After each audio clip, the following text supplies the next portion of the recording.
السلام عليكم ورحمة الله وبركاته. فريسكا أحييكم من نص الملعب. قبل ما نبتدي أي كلام صلى على سيدنا محمد واشترك في القناة وفعل الجرس عشان يوصلك كل جديد. الانتماء وسلم لي على الانتماء.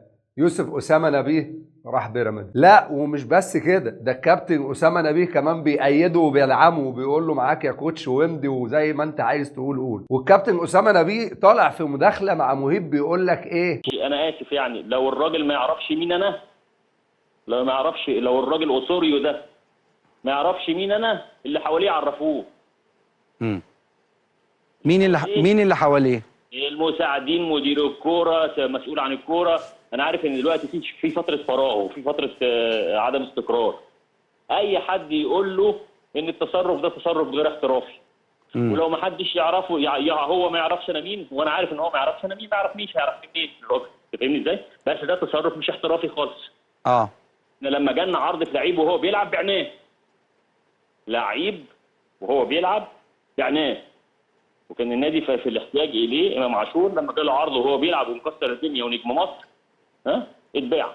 والكابتن هنا بيقول لك ان مفيش حد من الناس اعرف اتكلم معاه وما عرفتش اوصل لحد. يا كابتن اسامه، ده انت نادي الزمالك، ده انت ابن نادي الزمالك وصاحب نادي الزمالك وعايش في نادي الزمالك، ونادي الزمالك خيره عليك وعلى يوسف اسامه نبيه. ومش معنى كده حقك تدور على مصلحه ابنك، ولكن مصلحه نادي الزمالك اللي لكل الناس من وجهه نظري شايف كل الناس بتحط على نادي الزمالك. وخد دي عندك، ده الكابتن اسامه نبيه طالع يقول لك ان نادي الزمالك ما تعاملش باحترافيه مع يوسف ابني. يا كابتن ده انت لسه بتقول في الجمله اللي قبليها ان مفيش حد من نادي الزمالك اتكلم معاه. يبقى فين؟ بس من الواضح الاحترافيه باينه قوي في التعامل معاك انت على المستوى الشخصي.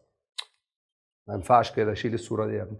خد دي صحيفه كيك اوف.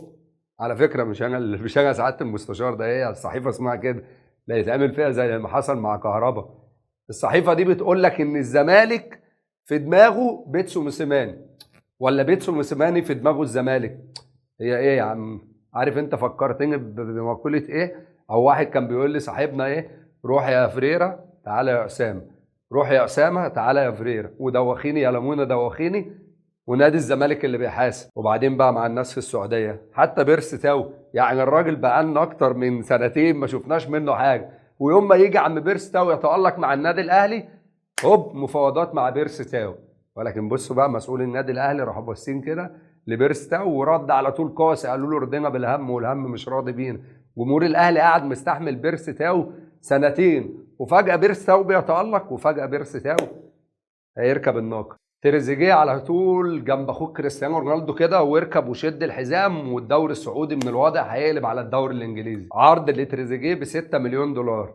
الدوري السعودي خلاص يعني شبه كده، احنا هنسيب الدوري الانجليزي والدوري الالماني والدوري الاسباني وهنقعد نتفرج على الدوري السعودي، واحنا هنا في مصر على الله حكايه. والكارثه الكبيره بقى غياب محمد الشناوي 20 يوم عن النادي الاهلي، وده اللي احنا على طول بنقوله. وجود علي لطفي مهم جدا جدا جدا، ووجود حارس مرمى تاني يشيل النادي الاهلي. ما هو انا قلت وهفضل اقولها، محمد الشناوي مش مخلد للنادي الاهلي. انا عاجبني فكره التدوير بتاعت مارسيل كولر، ولكن حته حارس المرمى دي انا شايف من وجهه نظري ان مارسيل كولر متاخر فيها كتير جدا جدا جدا.